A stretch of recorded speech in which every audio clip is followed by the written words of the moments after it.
တခါမှယာရုတို့ဖြေဖို့ဆိုမစင်စားဘူးလောက်တဲ့အနှစ်20ကျော်နေဒါပေမဲ့ခုတော့ဖြေတယ်ဖြေဆိုဖြေခြင်းလို့လားဆိုဟုတ်တယ်ဖြေခြင်းလို့ဖြေတာဘာလို့ဆိုဖြေခြင်းလို့လဲဆိုတော့ဒီဆမွေးဖြေပြီးသွားလို့အောင်သွားပြီဆိုရင်ကျောင်း6လတက်ရမယ်ကျောင်း6လတက်ပြီးတစ်လနေရင်နောက်ထပ် next ယာဒူးကိုပေါ့နော်ယာဒူးကိုထက်ရမယ်ပေါ့ယာဒူးကိုရပြီဆိုရင်ကျွန်တော်9လပိုင်းဆို10လပိုင်းဆိုရပြီပေါ့10လပိုင်းရပြီဆိုတော့ next နောက်2029 10လပိုင်းကြာရင်ကျွန်တော်ကတစ်နှစ်ပြည့်သွားပြီပေါ့တစ်နှစ်နဲ့2လတိတိပြည့်တဲ့အချိန်ကြာရင်ကျွန်တော်နောက်ထပ် level တစ်ခုထပ်ပြီးတော့ try မယ်ပေါ့ထပ်မယ်ဆိုတော့နောက်ထပ်ယာဒူးတစ်ခုထပ်ယူဖို့အတွက်ကျွန်တော်ဒီယာဒူးကိုဖြည့်တာအတွက်လည်းကျွန်တော်စာကြက်တယ်ဖြေတဲ့စီမံကိန်းတွေတို့EPI တွေတို့စာပေဝန်ထမ်းဆိုင်ရာလုပ်ငန်းဆောင်ရွက်ချက်တွေတို့ကျွန်တော်အကုန်ဖတ်တယ်အကုန်ကြက်တယ်တခုမှချက်မထားအဲ့ကျွန်တော်မတက်တဲ့အပိုင်းတွေလည်းရှိရပါတော့ရသလောက်ကျွန်တော်ရဲ့လုပ်ငန်းခွင်မှာလုပ်တဲ့လောက်တော့ကျွန်တော်အကုန်ဖြေမှာ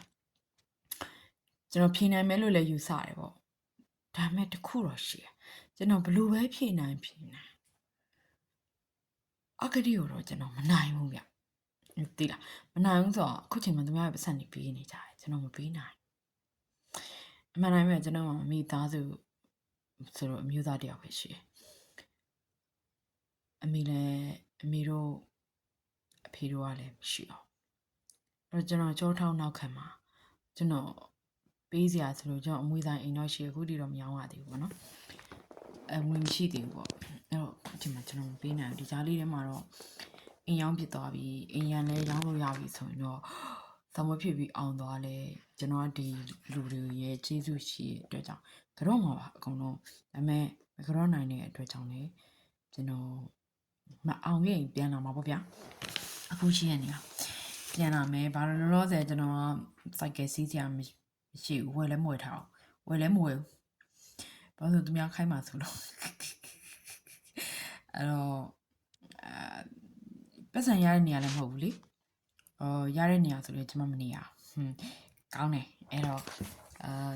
ကျွန်တော်ကနံပါတ်1ဆမ်ဝဲကိုဒီတိုင်းဝင်ဖြေမယ်မအောင်ရင်ပြန်လာမယ်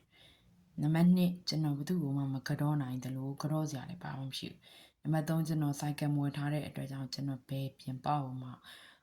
လိုက်ပြီးတော့မကူညီနိုင်ဘူးကူညီစိတ်ချင်းလို့ရှင်လာခေါ်ပါအဲ့တော့ဘာလို့လဲဆိုတော့တကယ်လို့ဆမ်ဝဲအောင်သွားလို့ရှင်တစ်လပိုင်းမှာចောင်းသွားတက်ရမှာဖြစ်တဲ့အတွက်တစ်လတည်းအနေနဲ့ကျွန်မငွေကုန်ခံပြီးတော့အခုမြန်မာပြည်မှာအခုဝယ်ပြီးတော့ပြန်ရောင်းရင်ရှုံးတဲ့စိုက်ကယ်မွေ